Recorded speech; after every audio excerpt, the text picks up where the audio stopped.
JimBowie. He was a bold adventuring man. JimBowie, battled for right with a powerful hand. His blade was tempered and so was he. Indestructible steel was he. JimBowie. He was a fighter, a fearless and mighty adventuring man. He roamed the wilderness unafraid, from Natchez to Rio Grande. With all the might of his gleaming blade, he fought for the rights of man. JimBowie. He was a fighter, a fearless and mighty adventuring man. JimBowie, whose name one day was to be written into the annals of brave men at the Battle of the Alamo, along with those of Davy Crockett and Colonel Travis, is on his way home again, heading south along the Natchez Trace toward his plantation in Opelousas, Louisiana.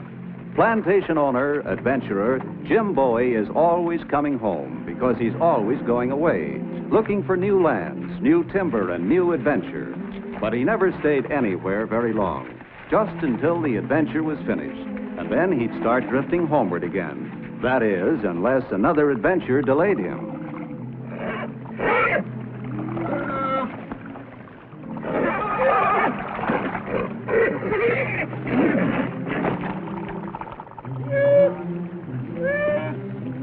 Hey, now, look at this. Hello, Mrs. Bear. Now, you keep away from me now. I'm not hunting bear. You keep away from me now. I got a fine, dependable weapon, which I'll have to use on you if you don't keep away. Go on, go home. Scat. Now, I don't want to shoot you, Mrs. Bear. But if you don't keep away now, I'm warning you.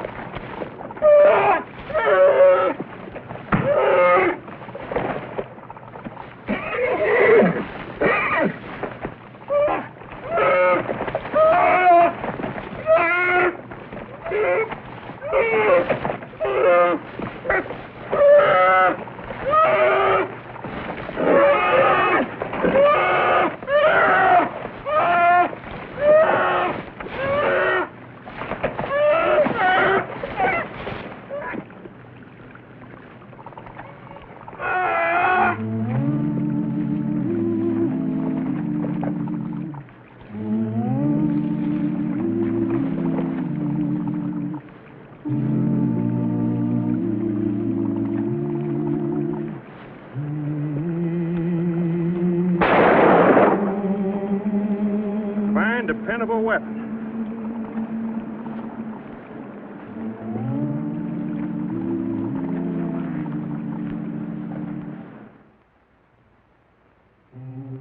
It wasn't the first time a flintlock muzzleloader had misfired and nearly cost JimBowie his life.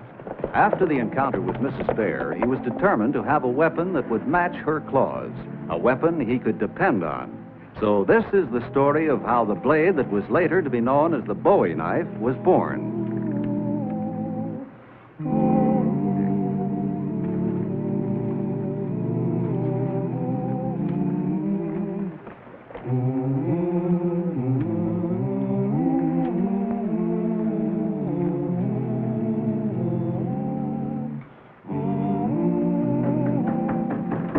Anyone here? Mr. Black?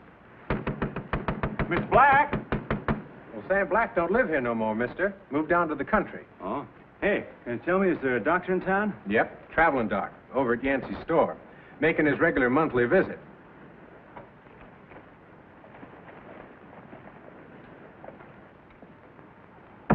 One more day and you'd have had a bad case of poisoning of the blood. Clean it up good, Doc.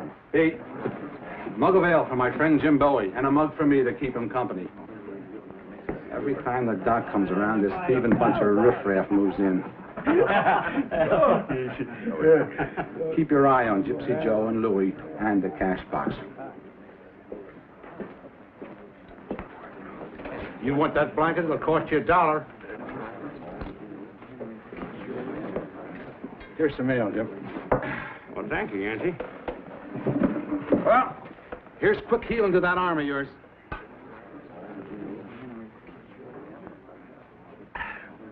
Now, what brings you to Yancey's Corner? Timber? Sugarcane land? No, as a matter of fact, I'm on my way home. Just sold some parcels of land up around Memphis. But that isn't why I come here.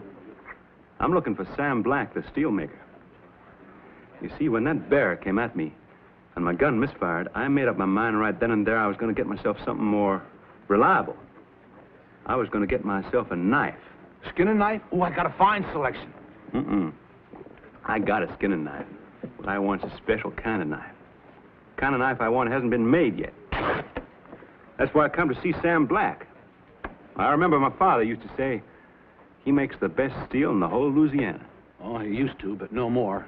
He closed up a shop a couple of years back, got himself a little farm. Why'd he do that? Well, nobody knows exactly. He just up and moved. I'll tell you, boy. I'm going to give you some ointment, some fresh bandages. I want you to use them. If you don't, you're going to have trouble. Oh, I'll use them, Doc. I'll use them. How much owe you? Oh, with a salve, $1. $1? That's a fair enough price.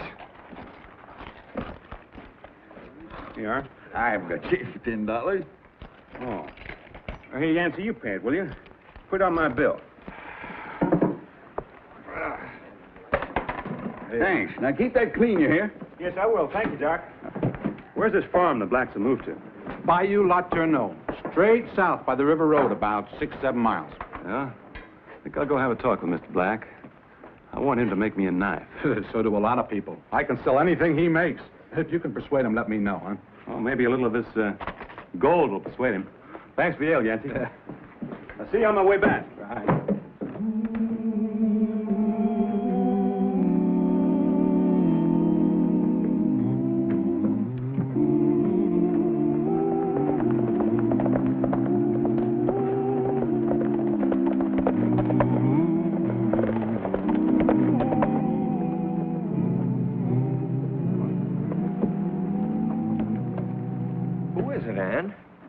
I don't know.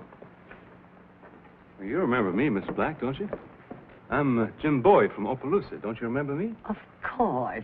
Mr. Black, it's Mrs. Bowie's boy, Jim. Welcome, Jim, welcome. Hello, Mr. Black. Have you ridden far? From Yancey's Corners. Then you must be tired. I'll get you a glass of Mr. Black's elderberry wine. Well, thank you, ma'am. Now, you sit right down here with Mr. Black, and I won't be but a minute. How is your mother?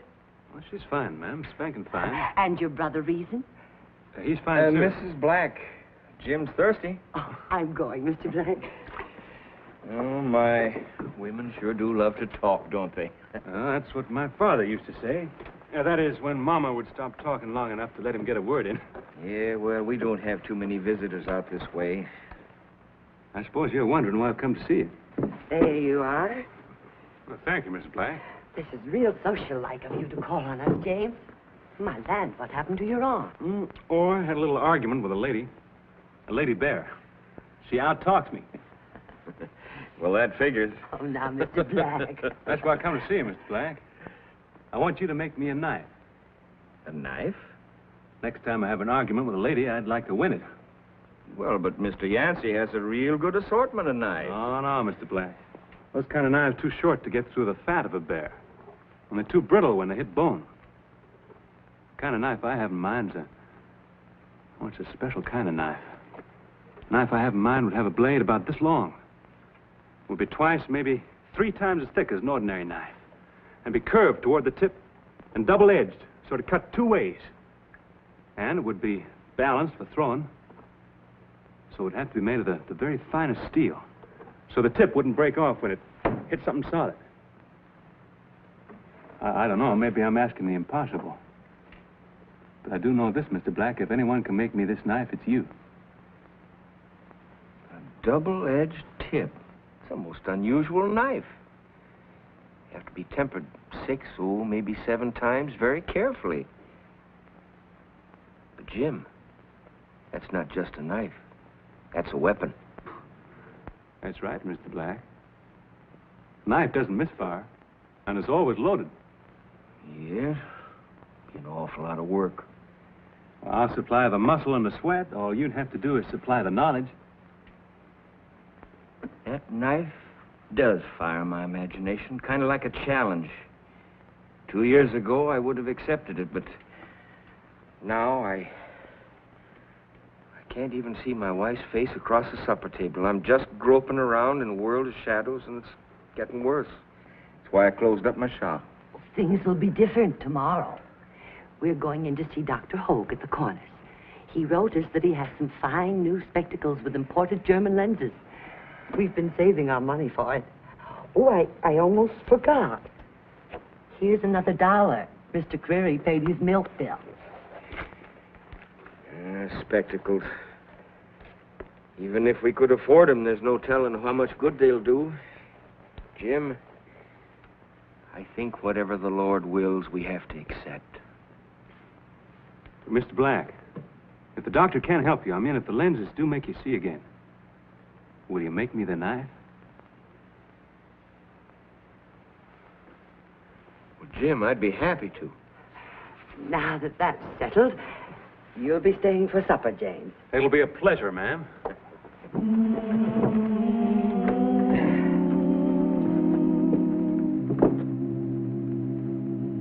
There.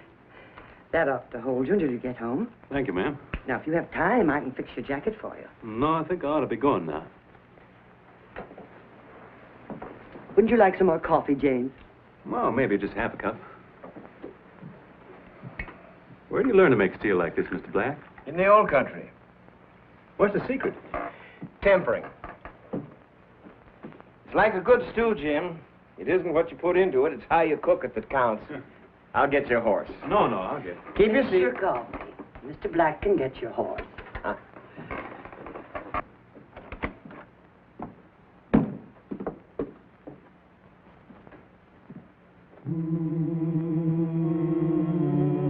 I encourage him to do all he can. Gives him confidence. You're not only a good cook, you're a wise woman, Mrs. Black.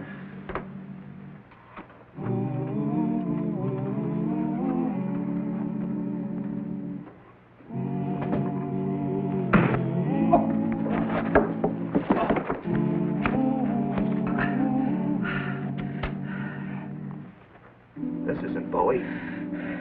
Who cares? His money's just as good. Help! Jim! Help!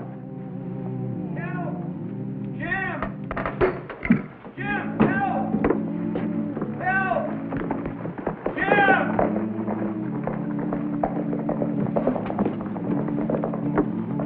Mr. Black, what happened? You all right? Are you all right? Somebody hit me on the head and took all my money. Who was it? Did you see him? No, I didn't see him. Did they say anything? Yes, one of them said, "This ain't Bowie." Then they were after me. All that money gone now, we can't get your spectacles. Don't you worry, Mrs. Black. Your husband will get his spectacles. Just have them at Yancey's store first thing in the morning.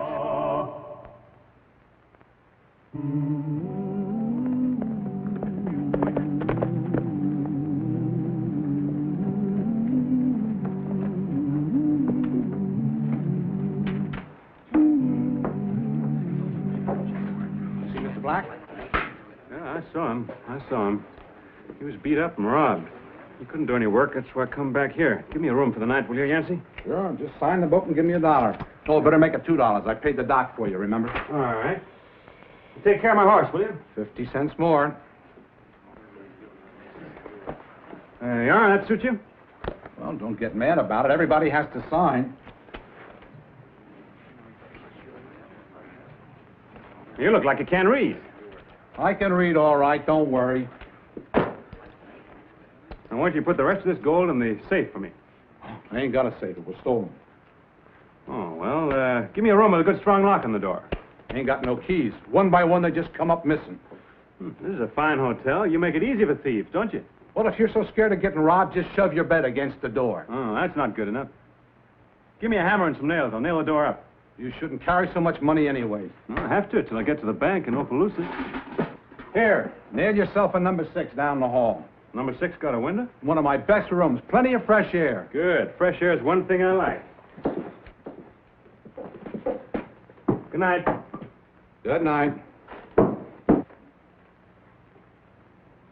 Beats me. Traipsing around the country, carrying a fortune on him, just looking for trouble. Give me a nightcap, Pete. Make it a double.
this door, boys.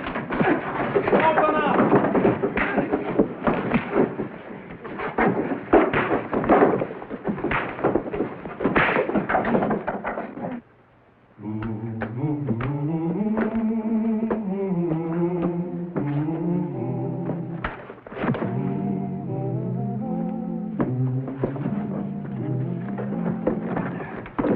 You all right, Jim? Yeah, I'm fine.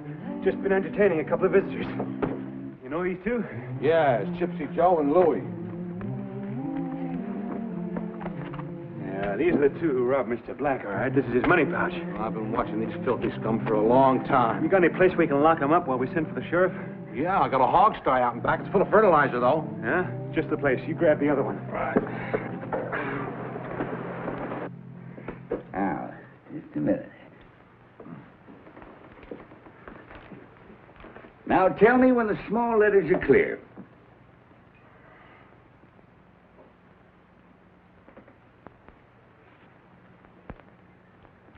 Yes, now they are. I-O-E-T-C-E. I tell you, Sam. I don't blame you for grinning, Jim. Looks like you're going to get your knife. Oh, I wasn't grinning at that. You know, you need 2 pairs, Mr. Black. Oh? Yeah, one for close work, one to hand on, and another pair for distance.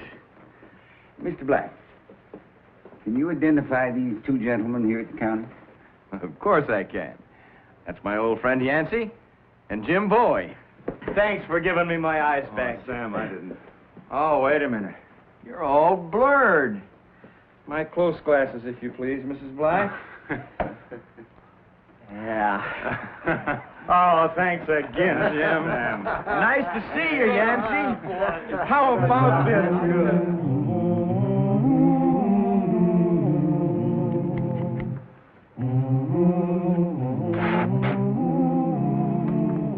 The balance should be about there, throwing. Say, 1 complete turn in 30 feet.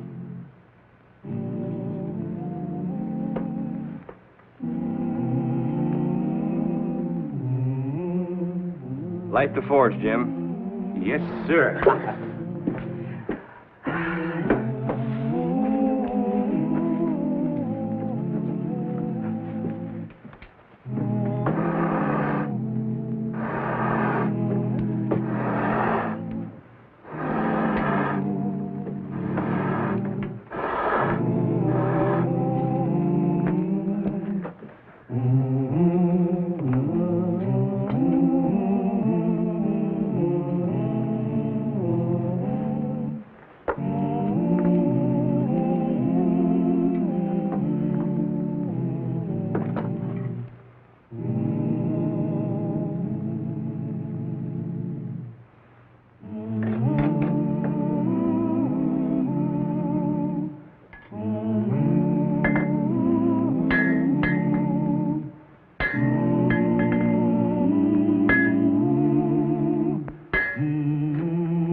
Perfectly fine.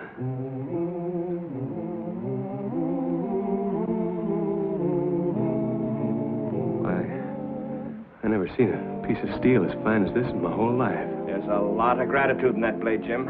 Come on outside. I want you to throw it. Huh? Come on, come on. Yeah, it's all right. Now, come here, Jim. That tree right...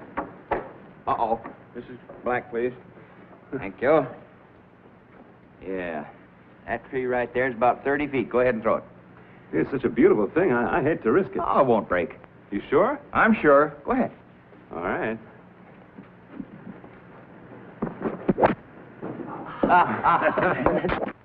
Wonderful. Both their knives are in the tree, mister. Now we're even. Gypsy Joe and Louie, they broke out. Joe, your quarrel's with the sheriff. My quarrel's with him, Yancey. I got a welt in the back of my head to prove it.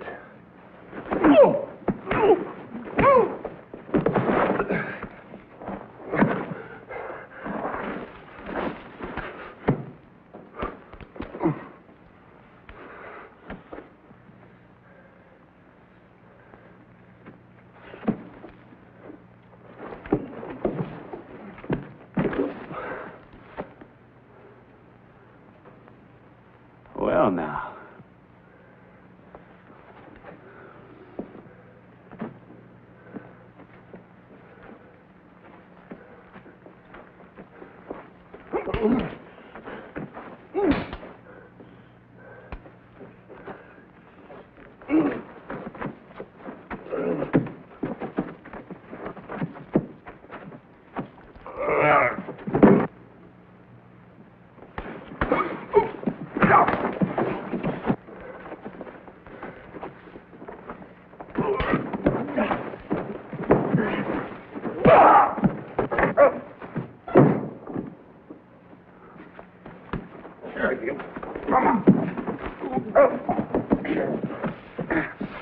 Yeah, I'll take that, Yancey. Come on, you two. Back to the hog start.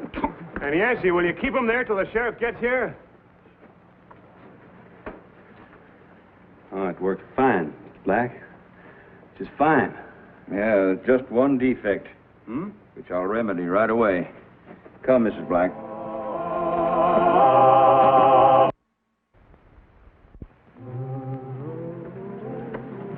Here you are, Jim. Hey, put a strip of brass along the back. Yes, the brass is softer than steel. Catch your opponent's knife, and his blade won't slip off so easily. My opponent? Mr. Black, I didn't want this knife for fighting men. Jim, there are men in this world who are more savage than beasts. Use this wisely, and may it always protect you. Thank you. I made this for it, James. Well, thank you, Miss Black. Thank you both very much. Take care of yourself, Jim. I will. Goodbye. Give my regards to your mother.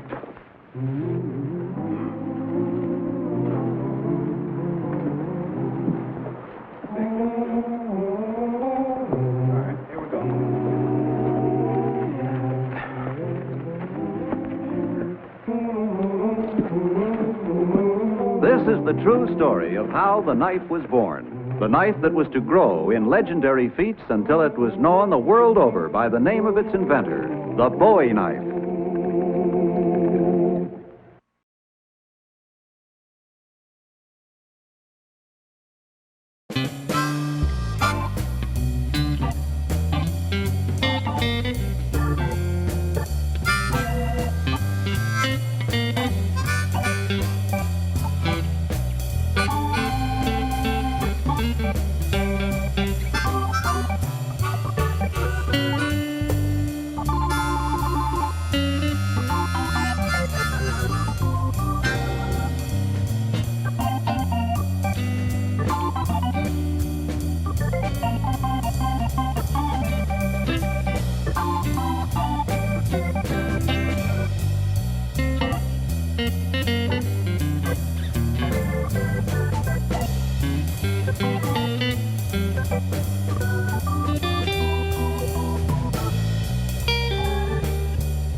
Thank you.